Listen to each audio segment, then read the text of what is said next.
thinking of every excuse I can not to do it. I thought you liked this. You don't like this? Not when it's overcast and raining. I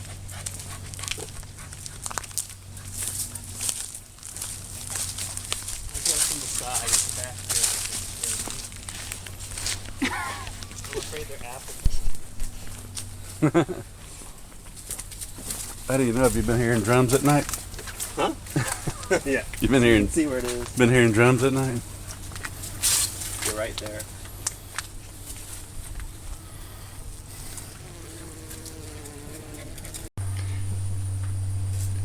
I don't even know how I'm gonna get to these things. Where's the light switch? Yeah.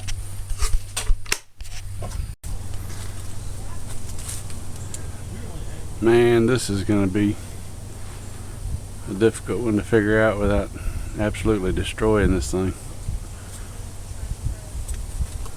It's one of those true log cabins. These are real logs. This is not faux logs. They go with that house there.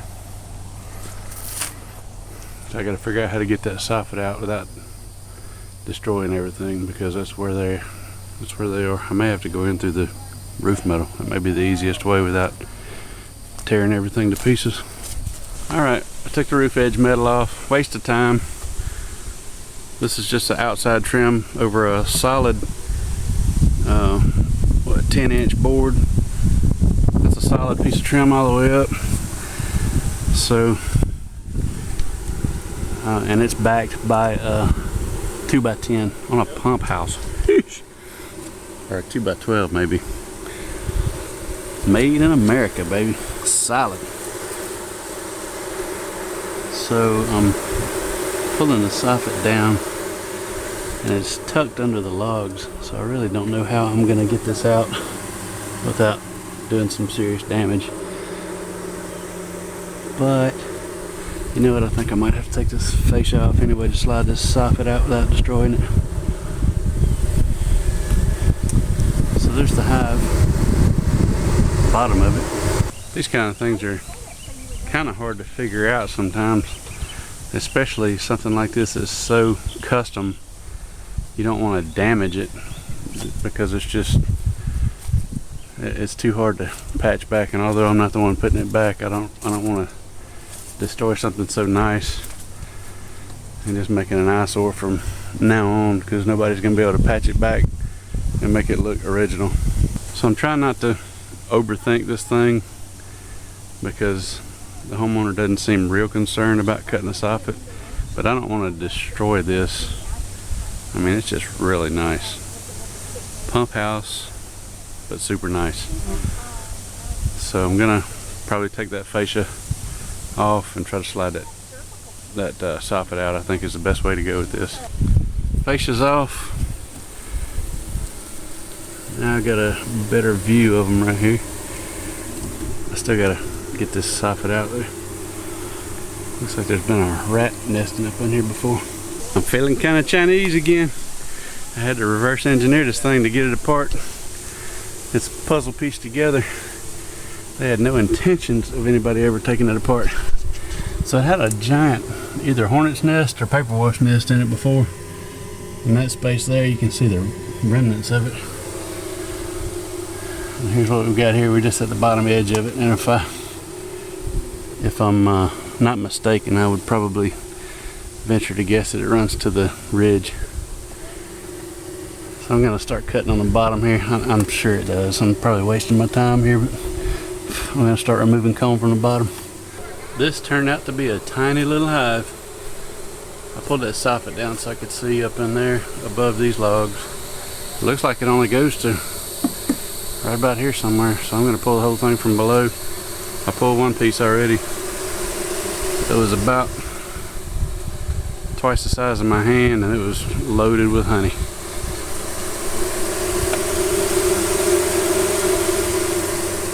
So they haven't grown very fast to have been in here for a month, but I'm not going to vacuum these. I'm going to pull them out, set the comb up in frames, and set a box up here for a couple days and let them orient to my box. The first brood combs out, I got babies emerging. They're still alive. But there's no eggs, so I don't know if we've got a laying queen in this little hive or not. Might be why it's so small. Alright, I set my trap out box up here. It's basically an old trash box I use for trap outs. We got one screw holding it to the fascia, or to the barge rafter here, and some plumbing strap that I used to temporarily hold it in place. And now I'll start cutting comb and trying to run them out to this box. I'll probably leave it here a couple of days until they decide they want to go to it or not. And if they don't, I'll come back and vacuum them. Wow, I thought I was just getting into it. That's the end of it right there. This was the absolute tiniest hive I've ever cut out, I think. You can see where it started. There. So it was about a foot long and 3 combs wide and what, 8 inches deep. It was a nuke. I cut out a nuke. That's the tiniest cutout I've ever done. And there's no queen. I said there's no queen, there's no laying. So they were prepping? I started my smoker out with pine straw, and there's no pine trees, so I had to revert to oak leaves. It's not doing very good. I've been sitting here pumping it forever. I'm done pumping it. I'm fixing to vacuum it.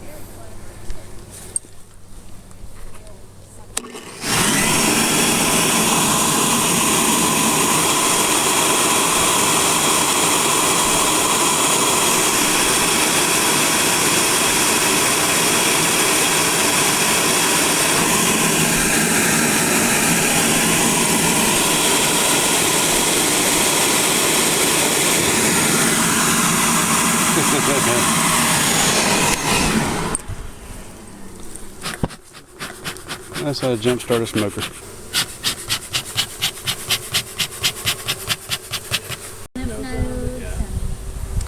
I got the box, I got the lid cracked a little bit. I've got it slid over this way because they were all clustering above the box. So now I've taken to the box and working this comb I've got rubber banded in here. So they're doing what I planned on. They're doing my bidding. They're taking to the box is a good thing, and I've got them 99.9% run out of the framing.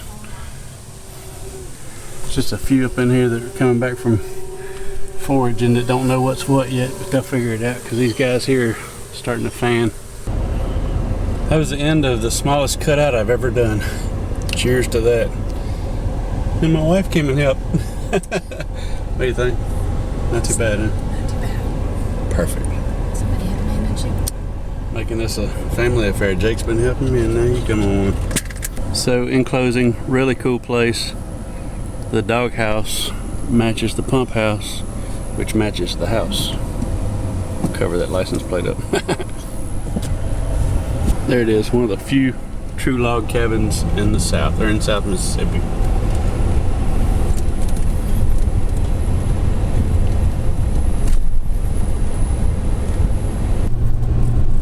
Bonus on this one was that even though they were a queenless colony, they were pretty calm. I didn't have to wear sunglasses or a hat or anything, and I got no stings. Good deal. Very good deal.